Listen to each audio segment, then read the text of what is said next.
El anfitrión o un participante está grabando esta reunión. Soy yo. Soy yo. Ahora sí. Ese soy yo. Otra vez me quedé con esa chingadera aquí enfrente. Sí, está bien. No, pero ahorita Omar me la quitó. Ah, perfecto. Perfecto. Y aquí está doña Fufurucha. Sí, pues claro. Mira No la cara. no me quejo de eso. Sí, si el gato se sube, tú déjalo, papá.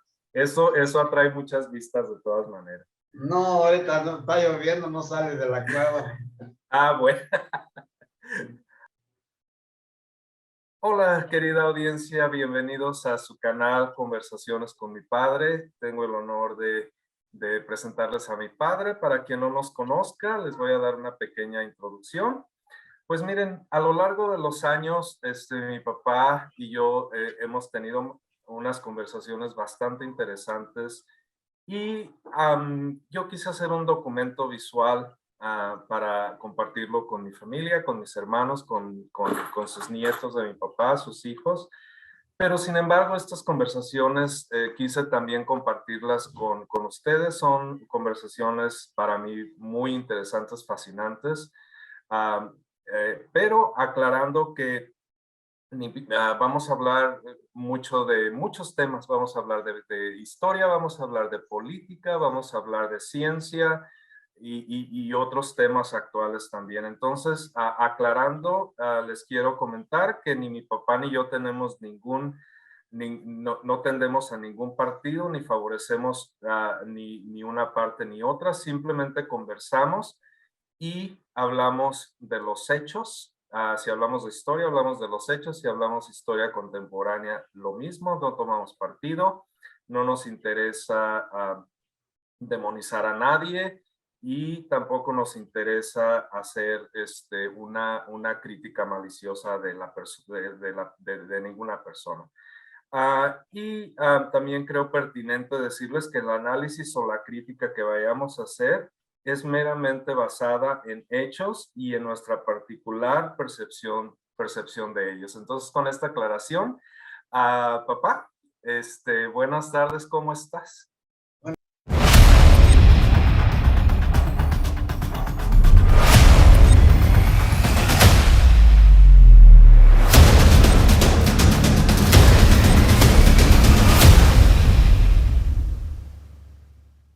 Buenas tardes, mijo. Pues estoy bien acá, un poco atareado aquí con mi buen compañero Omar, que está con lo de su tesis y Sí. nos está dando unas clasecitas.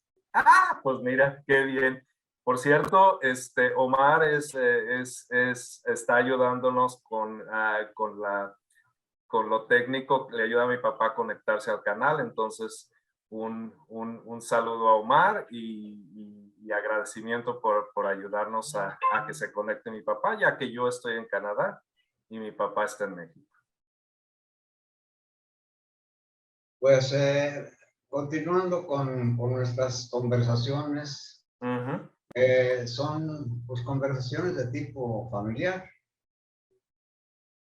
Ahora, pues el hecho de que se hable de historia, en este caso, es por el interés que yo desde niño tuve por los hechos de los que yo empecé a tener noticia directamente, porque estaba muy fresca todavía la lucha armada, las diferentes etapas de la lucha armada, y porque conocí mucha gente que participó en ellas.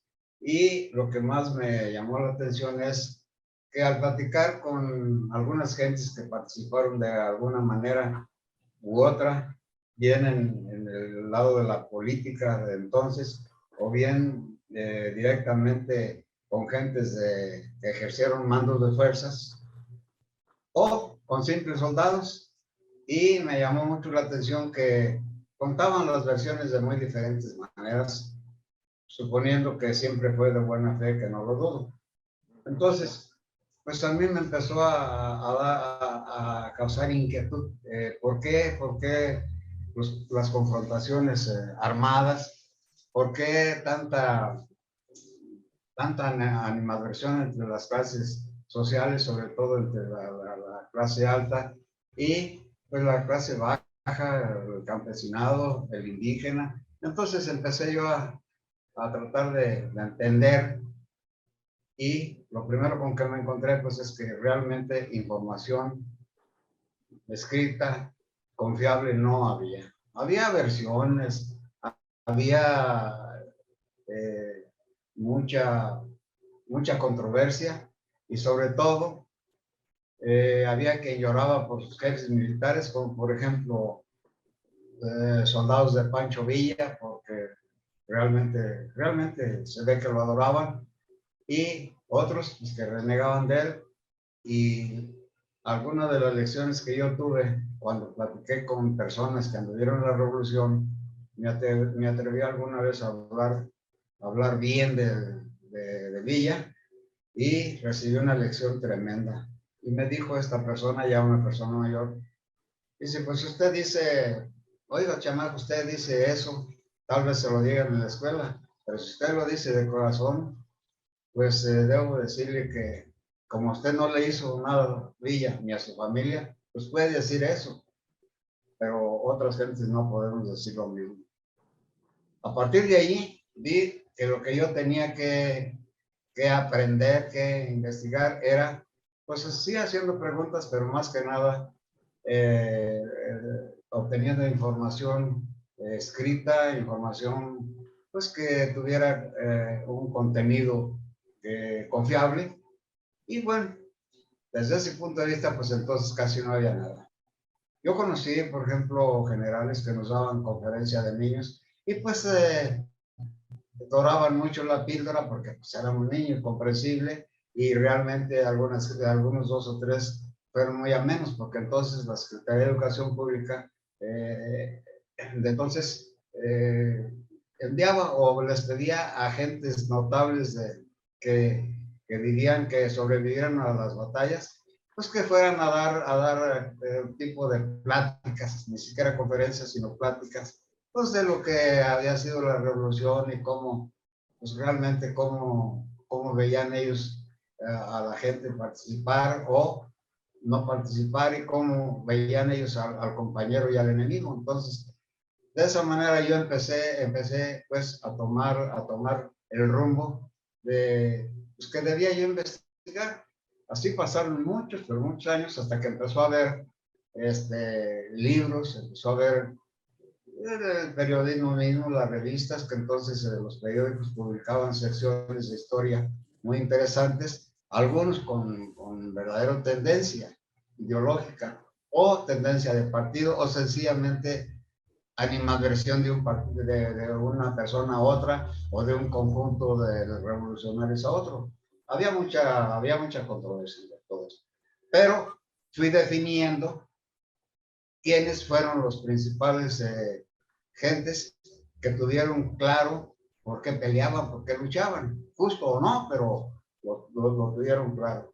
Y a partir de entonces yo empecé a tomar el gusto por leer todo lo que podía, todo lo que me caía, y sobre todo a los autores que ya incluso en la actualidad siguen siendo clásicos. Te puedo mencionar, por ejemplo, a Martín Guzmán, que participó en el movimiento, incluso participó con el general Villa. Pero después él se dedicó, era periodista, y un periodista de primera línea, y escribió la primera biografía novelada, pero biografía al fin, de Pancho Villa. Entonces fue el primer libro que yo leí de cierto interés, porque por un lado daba hechos, narraba hechos, pero por otro lado una prosa que tendía a la novela. Entonces, como historia, pues tiene mucho, pero novelado. Ah, ok. Y actualmente, y que está vivo, te lo menciono por el interés que tiene, a Paco Ignacio II, que escribió la biografía, es decir, la narración, una narración que es verdadera historia, pero de Pancho Villa. Entonces, Ah, okay. ese libro sí ese y el doctor Katz, Freddy Katz, que fueron para mí los más ilustrativos, Martínez Guzmán, Katz y Paco Ignacio Taibo, para mí son los más representativos de personajes de la Revolución, como Pancho Villa, Ignacio Taibo, o en lo general, como el doctor Katz, que también se refiere a Francisco Villa como personaje central, y es lo mismo que Martínez Guzmán, pero dan idea de un contexto general. Entonces, claro. y allí empecé a tomar el contexto de lo que realmente fue la revolución. La revolución. ¿Sí? Entonces, allí empecé yo a tener el enfoque de lo que realmente fue la revolución y de donde yo saco mis propias conclusiones. Claro. Eso es lo Papá, que puedo decir. muy bien. Y hablando de Pancho Villa, él se podría decir que encaja en la primera etapa de la revolución, que fue el maderismo, o hay una interpolación entre la etapa del maderismo y la segunda etapa de la revolución. Fíjate qué pregunta tan interesante. No sé si te des cuenta de la importancia que tiene esa pregunta. Mira, respuesta. Pancho Villa participó destacadamente en la primera etapa maderista y empezó a ser conocido y famoso, pero se preparó, diría yo, para la segunda etapa, que fue donde fue un factor decisivo para quebrar a lo que fue el ejército federal de la usurpación de Huerta. Entonces, es un personaje singular que yo le diría de 3 o 4 etapas. La de niño, sufrido, campesino, explotado. Sí. La de joven, huyendo de la justicia de entonces y que lo llevó a la vida aventurera y de abigeato, porque era la manera de vivir. Y allí, cuando se empezaron a organizar núcleos de la revolución que conoció a don Abraham González en Chihuahua, y que fue el que lo conectó con Madero posteriormente, allí empezó él a tomar gusto por los grupos organizados, y cuando se dio cuenta de la capacidad que tenía por el conocimiento que tenía de un vasto territorio y de la gente, de empezar de convertirse de cabecilla, de gavilla, de bandidos, en líder, que luego sería un líder militar de primer orden. Sí. Entonces, wow. Villa realmente tiene, en la revolución tiene la maderista, la segunda etapa que se llama la revolución contra Huerta, y la tercera etapa que es la rebeldía en contra del sistema que se estableció como consecuencia de la revolución, hasta que lo mataron. Hasta que lo mataron. Sí. Puedo contestar esa pregunta. Pues muy fascinante, papá, como siempre. Y, bueno, pues ahora entramos en el video anterior, discutimos el maderismo, discutimos esa primera etapa. Mi papá dio unos análisis y una crítica muy interesantes. Para quien no haya visto el video, lo voy a poner aquí, el enlace lo voy a poner aquí abajo en la sección de comentarios. Véanlo y pues nada, sin más preámbulo, papá, ¿te gustaría entrar de lleno a la segunda etapa de la revolución? Pues yo estoy siguiendo tus deseos, porque lo que me interesa es poner a tu consideración mis conocimientos de eso, que hay que insistir, son conocimientos adquiridos a través de mi vida, a través de las lecturas en los pocos tiempos libres que he tenido, pero sí el gran interés. Entonces, con mucho gusto entro a lo que yo considero que es la segunda etapa de la revolución. Fantástico, papá. Pues esta segunda etapa, hubo un espacio para que esta segunda etapa comenzara de lleno, hubo un espacio, un área gris entre el maderismo y ya el comienzo de esta segunda etapa, o entró definitivamente de lleno. Entró, que no le dieron chance a Madero ni de arrepentirse. Y te voy a decir de dónde aprendí yo eso. De una señora que me daba de comer en los campamentos, que me dijo, pobre cristiano, tuvo una muerte repentina. Y le digo yo, no, señora, será repentina. No, dice, es repentina. ¿Y por qué, señora? Pues porque no tuvo tiempo de arrepentirse. La sabiduría, la sabiduría popular es fantástica porque el idioma español está vivo y se ha hecho de muchas, está vivo, es un lenguaje vivo y se vale, se vale. Sí, mira, el presidente Madero tomó posición a fines de noviembre, el 26 de noviembre de 1911. Sí. Digo, sí, de 1911. Y gobernó hasta el 9 de febrero de 1913, en que lo apresaron ahí en Palacio. Y ahí lo agarraron como un gato como un gato que se estaba comiendo el queso. De ahí lo agarraron, su mismo, vamos a decir, su jefe de Estado Mayor, que no se llamaba así, pero el que se encargaba de la seguridad del palacio, fue el que lo fue a tomar prisionero. Fíjate nomás. Y Ironía de ironías. ya a partir de allí, eso llevó a la fecha del 22 en que fue asesinado, y en unos cuantos días Huerta se hizo presidente. Ahí son cosas curiosísimas.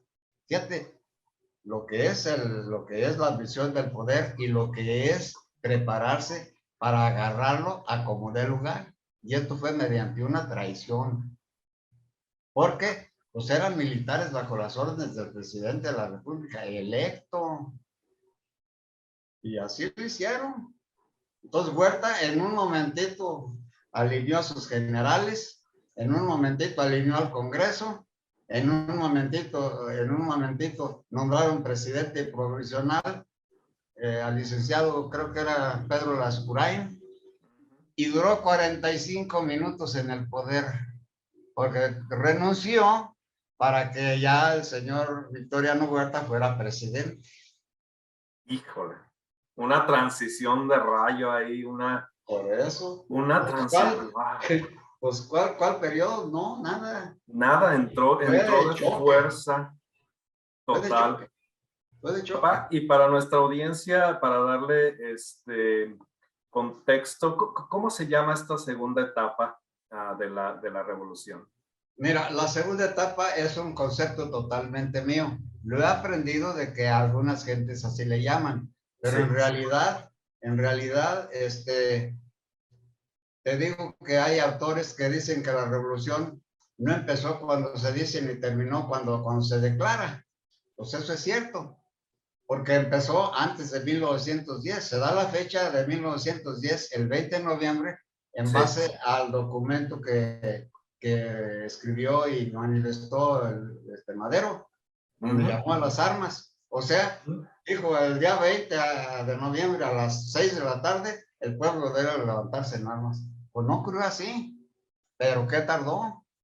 Al mes de diciembre ya había fuerzas echándole golpe y ya había fuerzas tomando plazas. Te repito, en Chihuahua empezó el movimiento fuerte, armado. Claro. Y empezó por gentes de 50, 100, 200 hombres tomando un pueblo, y hasta que se llevó a cabo 2 batallas, que voy a repetir este dato porque es muy bueno, que definieron la primera etapa. O sea, por ejemplo, la toma de Torreón y la toma de Juárez, por ahí creo que tengo un error anteriormente, fueron simultáneamente a principios de mayo de 1913. Y eso fue lo que culminó la primera etapa a que nos referimos anteriormente. Entonces ahora, y cosa curiosa, Huerta fue el que en el intermedio sirvió bien al presidente Madero. porque acuérdate que referí que el presidente Madero tuvo 2 rebeliones en su contra. Sí, La es de un verdad. general que le ayudó a ganar la batalla de Ciudad Juárez y la de Emiliano Zapata que se le rebeló porque no aceptó el plan de Ayala del reparto agrario. ¿Va? Entonces, estos 2 hechos hay que ligarlos posteriormente y ahora lo hago para, como contexto anterior y llevarlo acá, de que gente, primero Huerta va y destruye el pequeño ejército de Orozco. Y luego Orozco se le revela a Madero y va a Huerta y lo tumba y bueno, lo echa en destierro. Pero luego que vino Huerta, Orozco vino a presentársele y abrazarse con él, en la ya siendo Huerta presidente, para que veas cómo es eso, eso de la revolución. Los juegos políticos, papá, se siguen repitiendo tal cual en concepto. Los juegos políticos son, es lo que a mí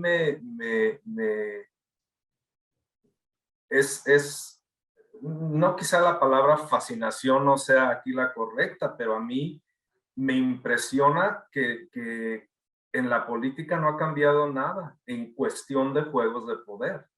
Hay más legislación, más esto, más lo otro, pero en los juegos de poder, híjole, es el drama, el drama humano también, en cierta manera, si no estoy diciendo una barbaridad. Y papá, con respecto a, vamos a poner en contexto a los protagonistas o los hacedores de esta segunda etapa de la revolución, los protagonistas, las personas que fueron clave. Y también quisiera un poco de comentario, papá. ¿Hubo mujeres mujeres?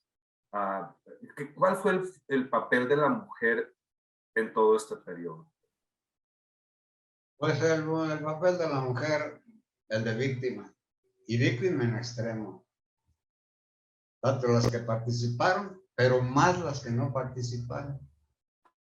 Eso te lo aclararé más adelante.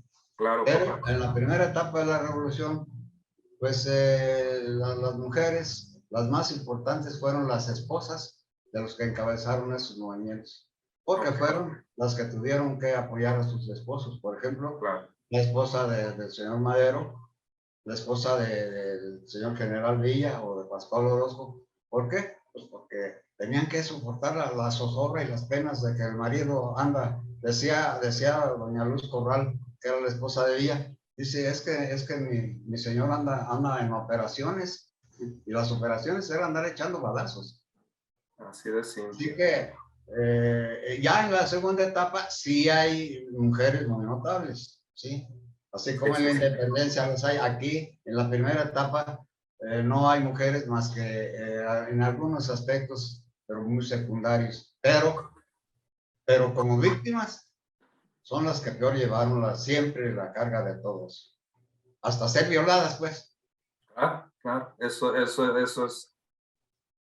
es indiscutiblemente y creo que se ha documentado la tragedia de las mujeres, bueno, en toda la historia, pero particularmente en estos conflictos bélicos y de rebelión y de revolución y de independencia y todas las mujeres sí han sufrido cosas atroces.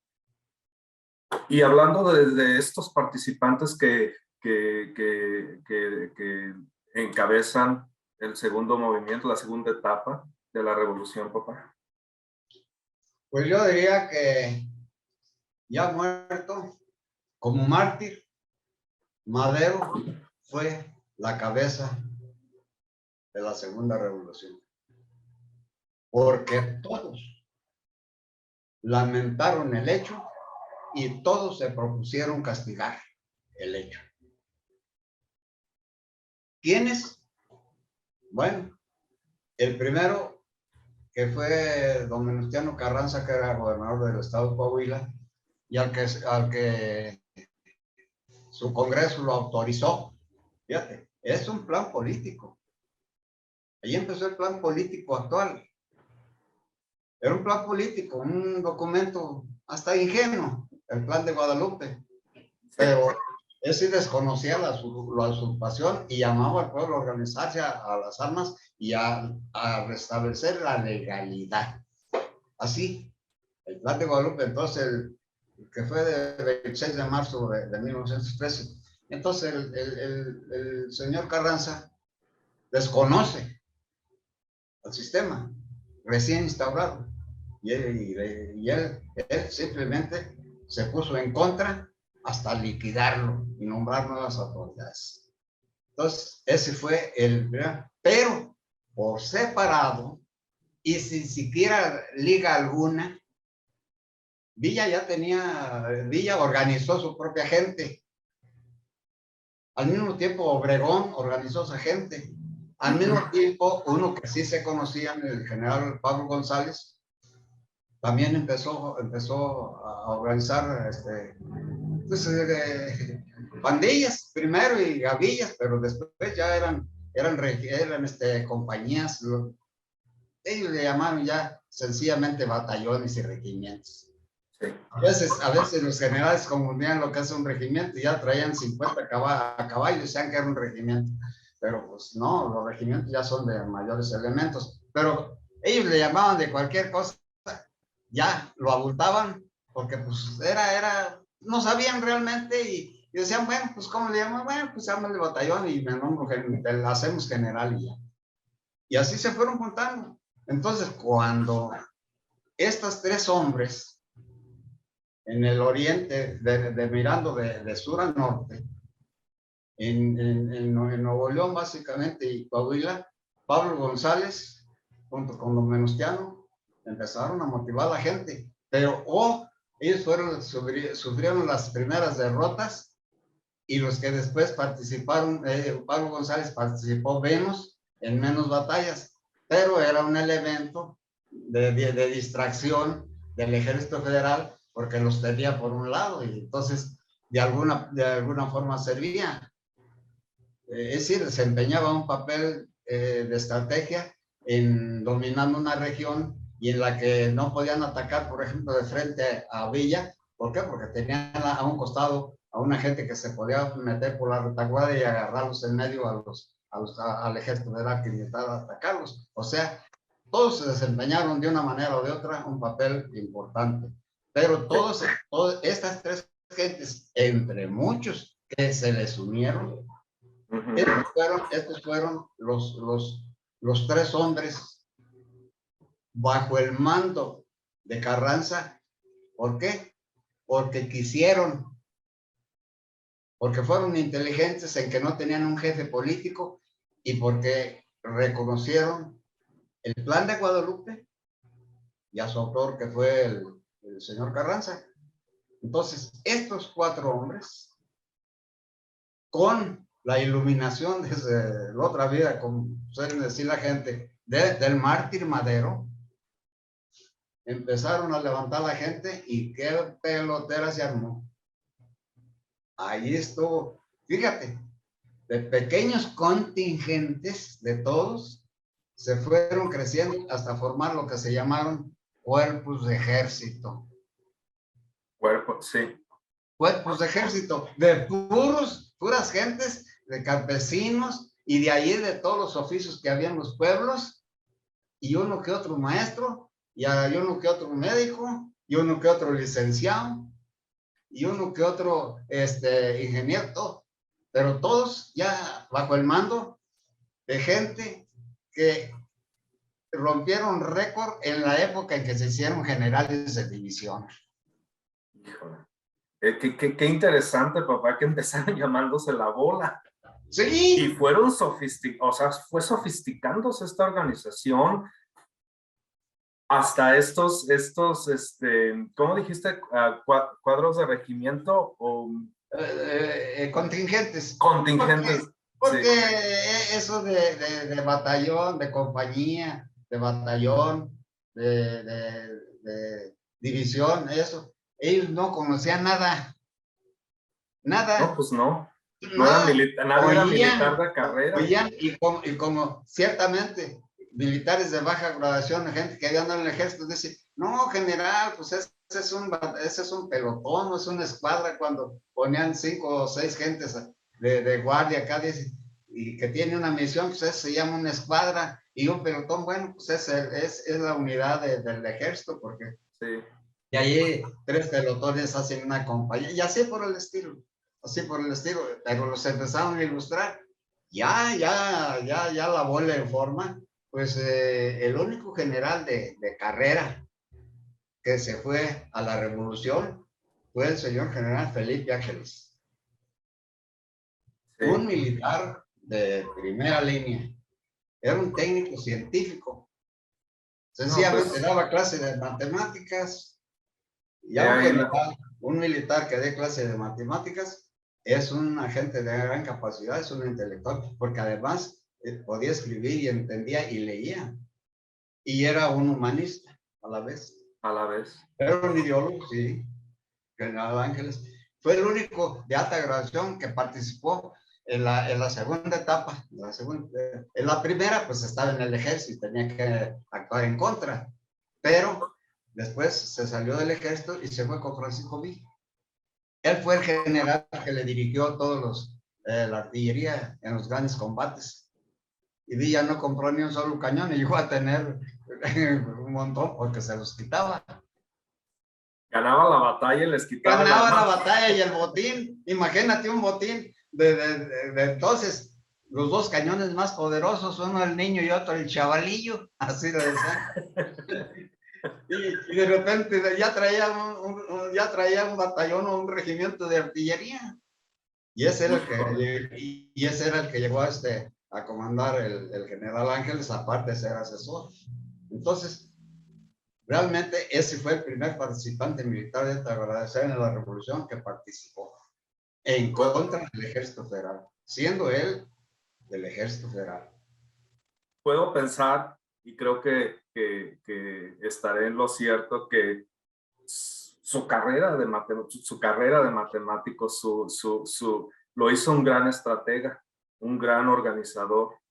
Creo Pues que, ni siquiera era ingeniero, estudió en el colegio militar, pero luego se graduó más o se posgraduó estudiando la materia de ya específica de artillería, el arma de artillería. Y allí, ok.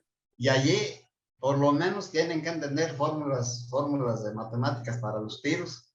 Pero él, Wow. además de eso, pues hizo de eso un arte, porque se hizo un artillero de primer orden. De primer orden, Sí. que fue clave para, Fue clave para las batallas más importantes que ganó Villa. Y Villa fue el que dio las batallas más duras, más grandes, a los contingentes más grandes, a las plazas más poderosas, como fue, por ejemplo, Torreón, Chihuahua, Zacatecas. La batalla de Zacatecas a nivel mundial es de primer orden. wow. Fue inspiradora, me imagino, para muchos estudios después del Sí. arte de la guerra civil. Olvídate, en Alemania estudiaron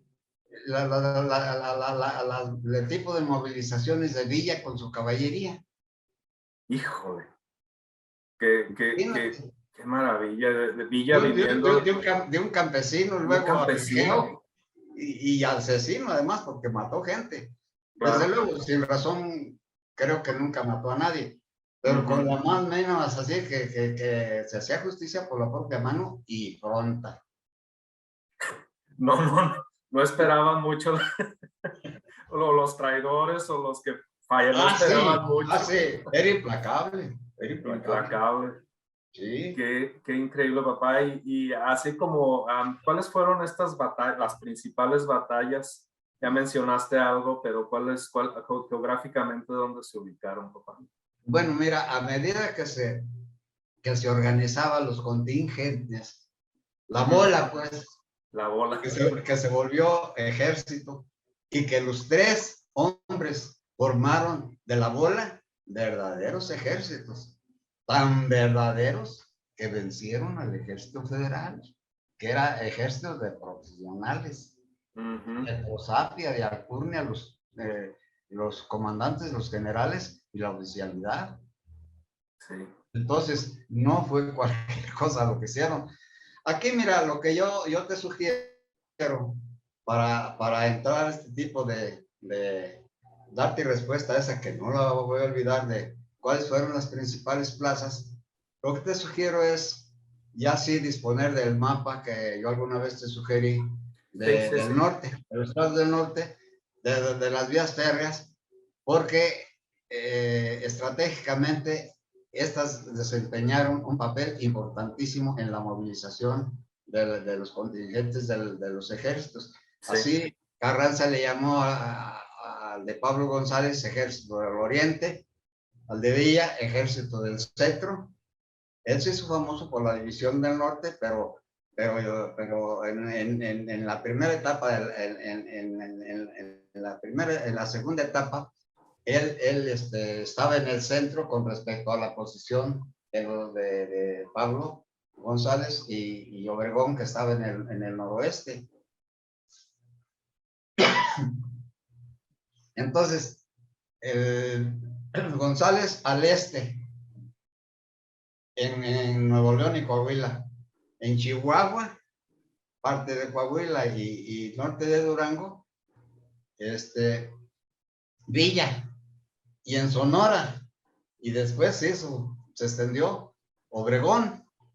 Entonces, estos organizaron, estos fueron los que empezaron allí, y empezaron Obregón, que fue el más audaz, empezó a caminar hacia el sur, tomaba plazas, las sitiaba y seguía adelante hasta llegar a Guadalajara. Entonces, es importante ver estas rutas para entender en dónde se dieron lo que me preguntan las principales batallas. El que menos se movió tanto hacia el sur, pero siempre eran grandes distancias en el norte, fue Villa. Pablo González no se movió tanto así. Pablo González cubrió mucho terreno, pero en poca distancia en las vías férreas. Entonces, aquí sí, para entender esta parte, la segunda parte de la revolución que se inició con el reclutamiento y la formación de contingentes hasta llegar a los 3 ejércitos, y se llamaban Cuerpo de Ejército del Este, Cuerpo de Ejército del Centro y Cuerpo de Ejército del Noroeste. Del Noroeste. Oh, okay. Y te repito, aquí es muy importante los 3 personajes que fueron a los que se las aglutinaron un montón de gente y que después fueron generales y generales y generales. ¿Cómo son? Muy notables, son 30 y tantos generales. Desde luego, son muchísimos más, pero así los notables que figuraron en la historia y después en la política o los movimientos revolucionarios y contrarrevolucionarios de después. Entonces, aquí es importante entender muy bien eso, porque realmente el origen de nuestro actual ejército empezó allí con estas 3 gentes, y todos los que se unieron y que llegaron a destacar y que fueron los que les dieron el triunfo y los hicieron famosos hasta que, bueno, pues llegaron a presidentes de la República, algunos de ellos.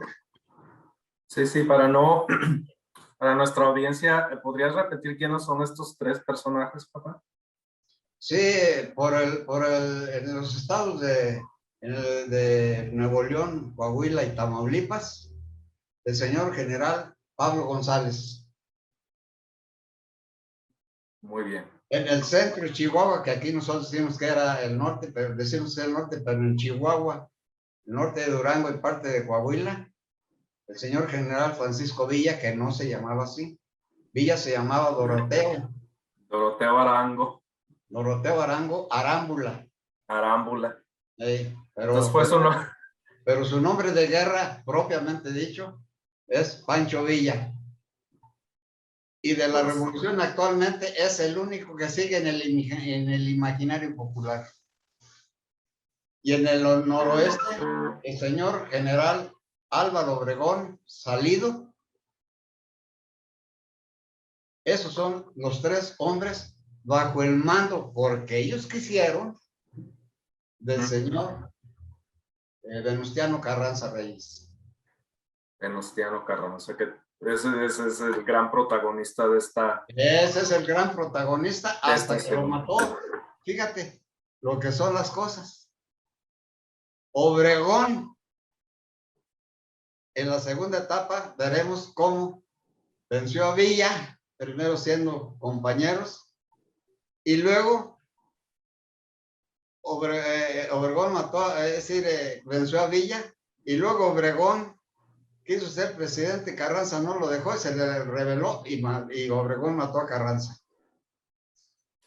Imagínate, me adelanto eso, porque para que veas, vayas viendo el panorama, Sí. y para entender después los movimientos de después. Por eso la revolución que yo creo es una opinión muy personal, y desde luego, con perdón de las gentes que saben historia, y sobre todo ahora, porque hay mucha ya enseñanza en esto en todas las universidades, y dan todo el tipo de diplomas y títulos y honores, y además hay muchas mesas redondas en todos lados que tratan estos asuntos, pues con mucha profundidad, ya profundidad científica. Pero yo lo que estoy viendo es, mira, gato. yo lo estoy viendo es el panorama general, y es lo que yo he visto, es lo que yo he leído, visto en las películas, que por cierto, pues las películas realmente son un espectáculo, muchas no dicen ni siquiera nada. Nada, Y hay otras que, bueno, hay otras que sí, algo enseñan, pero más que nada, pues es la espectacularidad y todo eso. ¿Por qué? Pues porque es un espectáculo para que lo vea la gente y para que pague por eso. En y fin, para que sienta regresando al contexto, pues lo que yo considero que fue la revolución, y es la que yo justifico, son las 2 etapas que te digo. ¿Por qué?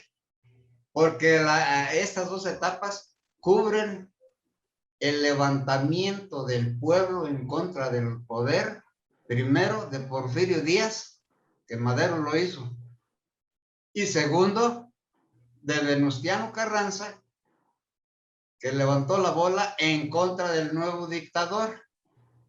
El primero, vamos a decir que fue eterno, en un periodo de 1876 a 1911, y el otro duró 17 meses.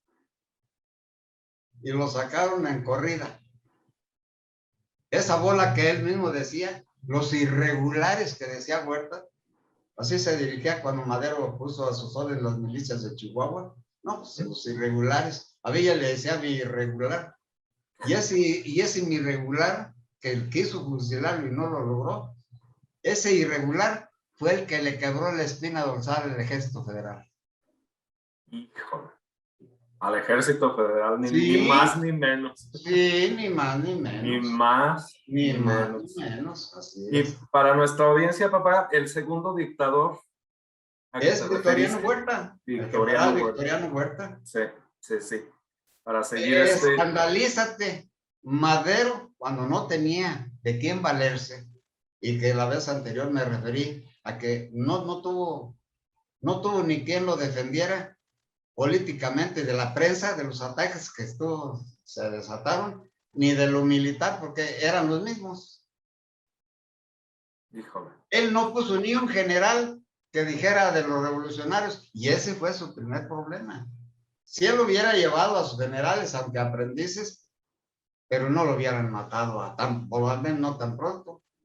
Y Huerta pues, lo traicionó. Fíjate, Madero lo hizo secretario de guerra. Ahí nomás confió en él. Ahí nomás has de ver. Y Madero fue el primer presidente que sí fue nominado, sí fue nombrado para cubrir 6 años. Fue el primero. Sí, de eso hablábamos. Tú me decías, sí, él fue el primero. Nada más eso me interesó mucho. Nada más que como lo borraron del mapa, pues no. Y eso hasta 1934 sí se estableció ya en los periodos sexenales hasta la fecha. Sí, sí. Entonces, vamos a insistir en esto. La revolución que se justifica, la maderista y la carrancita que dijeron después que era, 2 etapas, fue en contra de dictaduras. La primera, grande y de un hombre grandioso. Y la segunda, de un traidor, vil, y que fue por unos segundos. Hablando coloquialmente con respecto a el contexto de... ideas. Importa, híjole.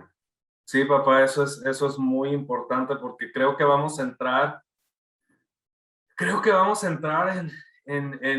y esto es intuición mía, creo que vamos a entrar en los grandes juegos políticos, los grandes juegos militares, las tejes y manejes de muchos intereses, ya cuando avancemos en este tema, papá. Bueno, como dijiste, ahorita cumplimos 1 hora en esta conversación, no te quiero agotar, pero podemos darle continuación en otra conversación. Y algo que quieras agregar, papá, antes de dejarte irte a descansar. Pues nada más que no olvides cómo ligar esta en las siguientes conversaciones. Nos Sí. quedamos en los 3 generales que movilizaron grandes contingentes y que vencieron al ejército federal bajo el mando de Victoriano Huerta. Y pues veremos, ya con el mapa que yo te sugerí, veremos el curso que siguió cada uno o qué hizo en lo fundamental, en lo más decisivo, porque hay infinidad de escaramuzas, de movilizaciones, de golpes, de contragolpes en esto de los movimientos armados de estas mismas gentes, pero siguiendo una directriz del objetivo principal y las batallas. Eso es a lo que nos vamos a concretar en nuestra segunda parte para cubrir hasta que fue vencido el Ejército Federal, y allí terminará la segunda etapa, que es la que yo considero el periodo revolucionario es enteramente justificado, porque lo demás son confrontaciones, le llaman la guerra de facciones. Ya, eso lo iremos viendo después, pues con la amplitud que se pueda, porque yo sencillamente estoy hablando de memoria. Tú ves que no manejo ni un papel, no tengo Lo sé, papá. Pues no estoy leyendo teleprompter, no estoy leyendo nada, porque es una plática, es una conversación. Y este es el corazón. Sí, efectivamente, papá, este es el corazón de este programa, son conversaciones, y es definitivamente lo que intentamos. Mi papá y yo estuvimos de acuerdo en lo que sería el concepto de estas conversaciones, y no es nada más mi interés, que lo quiero extender y lo quiero compartir más bien no solamente con nuestra familia, sino con la gente que pueda estar interesado en estos temas. Y papá, ya para cerrar, bueno, ya nos dijiste un adelanto de lo que íbamos a ver, y otra cosa, bueno, esto ya es, ahorita voy a editar voy a cortar esta partecita porque se me fue el tren. ¿Qué iba a decir? Bueno, entonces nos despedimos, querida audiencia. Muchísimas gracias por acompañarnos. No olviden suscribirse al canal, no olviden darle clic a las notificaciones, y también pues aceptamos ideas, comentarios. Lo que iba a decir, papá, es que quizá podemos, a la gente que le interese profundizar más en este tema, creo que es pertinente poner alguna lectura recomendada, algo en lo que la gente se pueda profundizar más en estos temas, si es que gusta. y podemos recomendar algunas lecturas, papá. Quizá en la próxima emisión, pues podemos hacer eso. ¿Qué te parece? No, me parece perfectamente bien, ¿cómo no?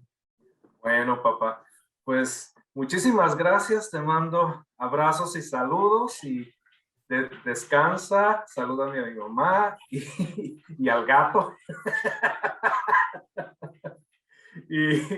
Y pues empezamos a grabar cuando tú digas y dispongas la continuación de esta interesantísima conversación. De acuerdo. Ándale pues, papá. Aquí ya voy a dejar de grabar.